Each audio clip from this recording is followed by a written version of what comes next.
right? Is this true? Is this happening? Someone can see it. If you want, you can see it tonight with Lisa.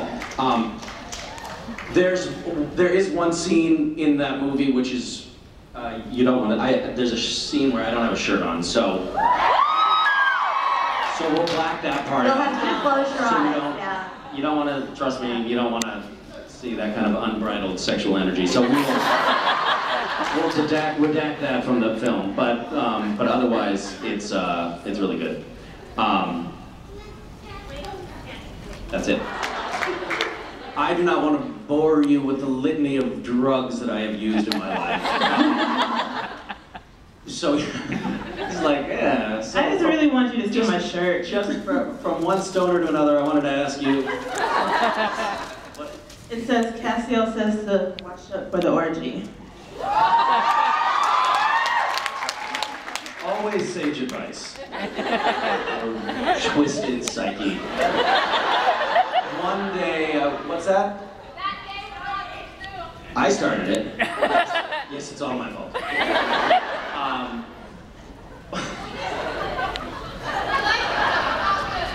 You like it? It's all good? Yeah.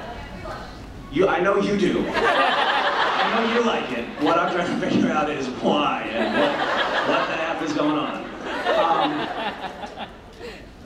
Right. So, I mean, just to take a statistical sampling, if this were the general viewing public, pretty much all TV shows would have like really strong homoerotic overtures. Right? If you want anyone to watch, you've got to have the two guys making out, for sure. Anyway, which is great. I'm all for it.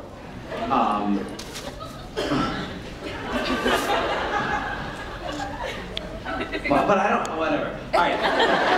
And you know, I'll read sort of the first few things that I see. I don't go through and read everything. I'm sorry if I missed your birthday. Don't stop posting, but it might take me a few hundred years to reply.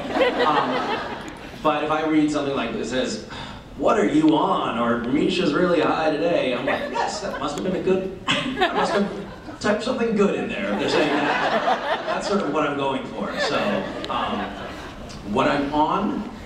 Okay, not necessarily. Just what inspires you? It seems to be a recurring theme on this side of the room.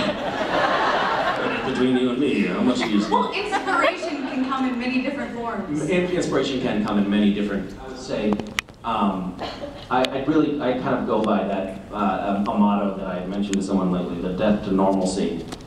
I'd like to, in general, when confronted with a situation, look at it and say, all right, what is the expected behavior here? And then try, if possible, to do something different or ideally opposite of that. So, I'm good at it. Thank you. And the rest of you aren't going to hear it anyway. But great memory. I had forgotten about that story. It's actually quite sad. It actually gets quite gruesome. Unfortunately, there are children in the audience, so I can't finish the story. What she did to that marmoset. Awful. Awful. Unthinkable. Unspeakable. Walk away. Walk away. Hi. Hi, my name's Adriana. I like your vest. Thanks. I like your blouse. Is that a blouse? Yes. I always get the names of women's clothing wrong, but that's a blouse. I know that. I'm not an idiot. Great. Yeah. Good to see you. I'm sorry.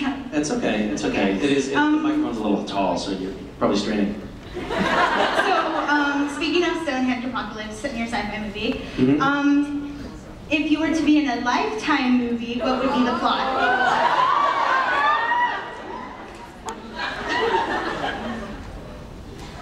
Well, if everything goes well, I won't be. So I'm just going to pin my hopes on that dream and leave it at that. I have been in movies that air on Lifetime, and you know, I wish I hadn't been in them. So, yeah. Why? Do you have any ideas for me? What animal would be alive? Well, probably a rhino. Now, just for clarification purposes, do you mean possess like get inside the animal and become its psyche? Like the animal would be possessed by Misha, or Yeah. I own it and I have it on a leash? You possess it. Oh, possess it, not a rhino. That would be awful. No, definitely not a rhino, a marmoset.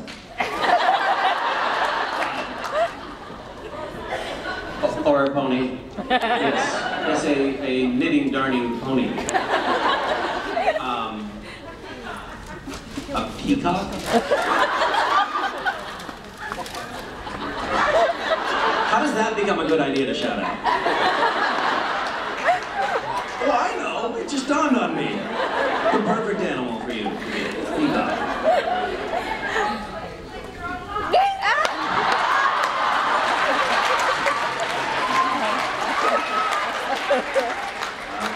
You can't argue with that. How about you? Have you put some thought to this for yourself? Cat. Yeah, you know the answer. You're not gonna screw around. Yeah, you'd make a fantastic cat. She's like,